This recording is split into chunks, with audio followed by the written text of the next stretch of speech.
이 업체에서 카드 번호를 따는데 투자 종목에 대해서 수익이 나면 그때 저한테 주시는 돈이다. 마치 후불인 것처럼 해놓고. 여러분 안녕하세요. 박리나 변호사입니다. 오늘은 좀 많은 여러분들이 기다리셨을 코인 사기 승소 판례를 가지고 왔는데요. 많은 분들께서 코인 사기를 당하셨다고 상담 의뢰를 많이 하셨고 또 고소 진행도 많이 했었습니다. 그런데 이번 사건은 민사로도 진행을 해서 형사는 오히려 지금 더 오래 걸리고 있어요. 민사가 먼저 판결이 나서 민사 사건에 대해서 어떻게 진행했는지 한번 말씀을 드려보려고 해요. 잘 들어주시고 형사로 진행이 오래 걸린다? 그러면 민사로도 이렇게 해서 진행을 한번 해보세요. 먼저 판결문은 보통 이제 사기당한 금액에 대해서 청구를 했기 때문에 저도 유튜브를 하고 있지만 유튜브 채널 중에 무슨 TV, 무슨 경제 TV라고 해가지고 시청자들에게 구독을 요청하고 뭐 구독까지는 괜찮다고 할게요. 그런데 위에 보면 전화번호를 박아놨어요. 상담을 통해서 본인들이 어떤 종목을 추천을 해주겠다라고 하면서 어떤 서비스에 가입을 요구를 하는데요. 그게 저희가 아는 유사투자자문업입니다. 유사투자자문업은 그런 영상이나 뭐 방송 또는 본인들이 서비스를 통해서 일방적으로 정보만을 제공을 할 수 있거든요. 그런데 전화를 하게 되면 담당 팀장 또는 텔레마케터겠죠. 그 사람이 전화를 받고요. 1대1로 본인을 케어를 해주겠다. 돈을 벌게 해주겠다. 라고 이제 얘기를 하게 됩니다. 그렇게 얘기를 하게 되면서 이 서비스에 가입을 하면 본인들이 알고 있는 그 투자 종목을 줄 테니까 이 투자 서비스에 가입을 해라. 라고 가입 유도를 하게 됩니다. 지금 이 사건은 처음에는 주식 종목 추천을 위해서 들어갔다가 결국에는 코인 사기까지 당하게 되셨던 것인데요. 주식 리딩방, 말하자면 그 서비스 가입료에 대해서 환불 신청을 했고, 근데 환불 신청이 받아들여지지 않자 민사소송을 통해서 증권정보의 서비스에 가입한 것은 사기로 인해서 취소됐고 거기에 따른 부당이득 반환을 하라라는 판결을 받아냈던 사건입니다. 그래서 먼저 기초사실의 당사자들의 지위를 보면요. 피고는 증권정보 제공업과 유사투자자문업 그리고 통신판매업을 목적으로 설립된 법인이었어요. 보통 사실은 굉장히 작은 법인이더라도 본인들이 주식회사다, 법인 회사다 라고 하면서 굉장히 큰 규모가 있는 것처럼 이렇게 그 소비자들을 현혹을 시키기는 해요.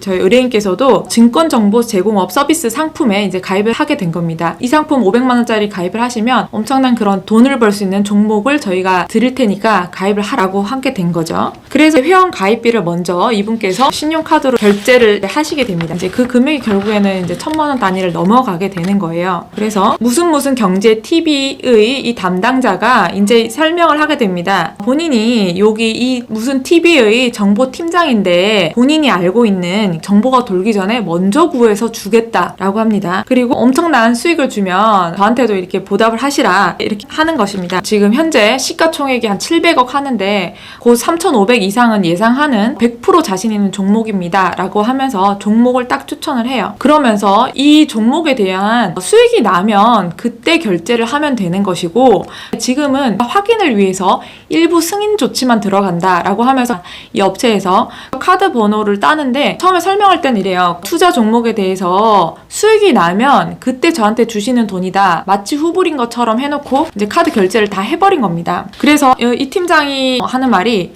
누적 수익률 100%를 달성하지 못하면 전액 환불을 보장해주는 상품이 있다. 이 상품에도 가입을 하라. 해가지고 저희 의뢰인께서 그 추가적인 상품에도 가입을 하게 됩니다. 그런데 방금 제가 말씀드렸듯이 제가 중간에 서면을 쓰면서도 의뢰인과 많이 논의를 하고 또 법률적으로 주장을 했던 부분은 바로 이겁니다. 이 서비스 계약은 금융투자업 등록을 하지 않은 피고는 지금 이 모모 경제TV가 되겠죠.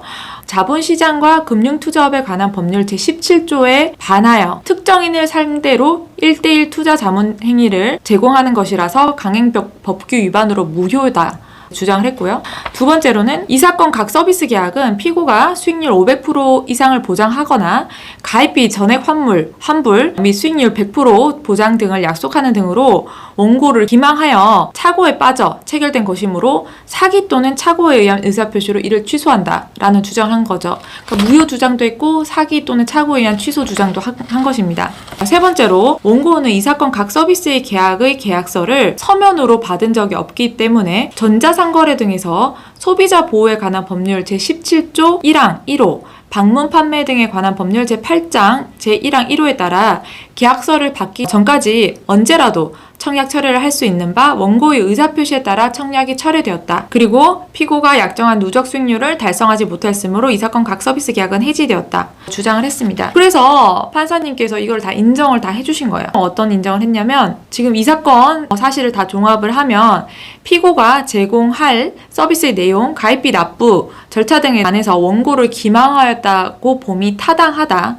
따라서 원고는 사기에 의한 의사표시를 이유로 이 사건 각 서비스 계약을 취소할 수 있다. 라고 해서 저희가 했던 이 주장 중에 사기 취소 부분을 인정을 하였습니다. 이 사건에서도 서비스 계약 추가적으로 설명하는 것이 이 서비스 계약은 피고가 원고에게 주식 투자 정보를 제공을 하는 것이죠. 그래서 원래 그 정보는 굉장히 일방적인 정보여야 되고 그 일방적인 정보를 듣고 투자자들이 본인 판단하에 사고팔고해서 수익을 내는 것입니다.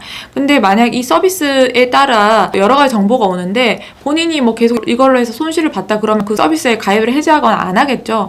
원래는 이렇게 이루어지는 건데 이 가입 당시 팀장은 특정 종목을 언급을 하면서 마치 피고가 시장에 공개되지 않은 내부 정보를 이용해서 굉장히 매집을 하고 있다 이런 표현을 했고요. 우리 의뢰인 입장에서는 이런 사실을 믿었던 것이죠. 이렇게 세력들이 매집을 하고 있기 때문에 추천하는 종목은 굉장한 큰 수익을 얻을 수 있다 이렇게 기망을 당하였던 것이죠. 그리고 이 사건 서비스에 가입할 당시에 이 팀장이 안심결제라는 이런 용어를 사용하면서 실제로는 신용카드 대금이 결제되는 것이 아니라 승인만 따는 것이다 이렇게 설명을 했었는데요. 알고 보니 이게 승인만 따는 것이 아니라 실제로 이 가입비 상당액을 전부 결제를 했다는 것이죠. 이 사건은 사기 취소로 인해서 부당이득 반환 청구가 인정됐던 사건입니다. 이 사건 지금 형사사건도 진행 중인데요. 저희 의뢰인께서 이 판결에 대해서 제 영상을 보시는 다른 분들께도 설명해 주시는 것에 동의를 한다라고 하셔가지고 제가 이 영상을 한번 찍어보게 됐습니다. 지금 이런 업체들이 너무 많아요. 상담을 받아보면 무슨 주식회사 TV라고 해가지고 저희가 법인 등기부 등본을 띄워보면 실체가 없거나 회사 형태도 갖추지 못한 곳에 주소지를 두고 있거나 대표이사가 굉장히 젊은 나이거나 이렇게 돼서 이 회사를 믿을 수 없는 경우가 좀 많이 있습니다. 그래서 만약에 이런 유사투자 자문업에 따른 서비스를 제공을 받고 싶다라고 한다면 그 서비스 업체의 등기부 등본은 당연하고요. 등기부 등본 안에 그 대표이사 나이도 한번 확인해 보시고 대표이사 집 주소로 된 주소지가 믿을 만한 주소지인지도 다 확인을 하셔가지고 최소한 그 서비스에 가입을 하셔야 사기 당할 가능성을 그나마 줄이는 상황이 되지 않을까 싶습니다. 오늘은 제가 진행했던 사기 취소 주식 증권 서비스 가입비에 관해서 승소했던 사건을 말씀드렸는데요. 지금 많은 분들이 주식이 하락장이라서 이런 서비스에 가입하고 손실을 만회해보고자 또는 돈을 더 벌어보고자 이렇게 가입을 하시게 되는데요.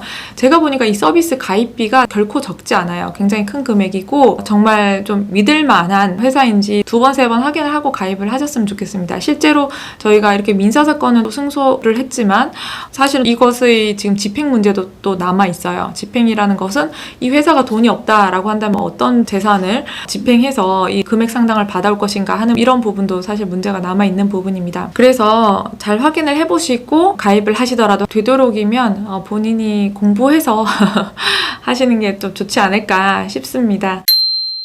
그러면 오늘 영상은 여기까지고요. 저는 다음 영상에서 또 뵙도록 하겠습니다. 감사합니다.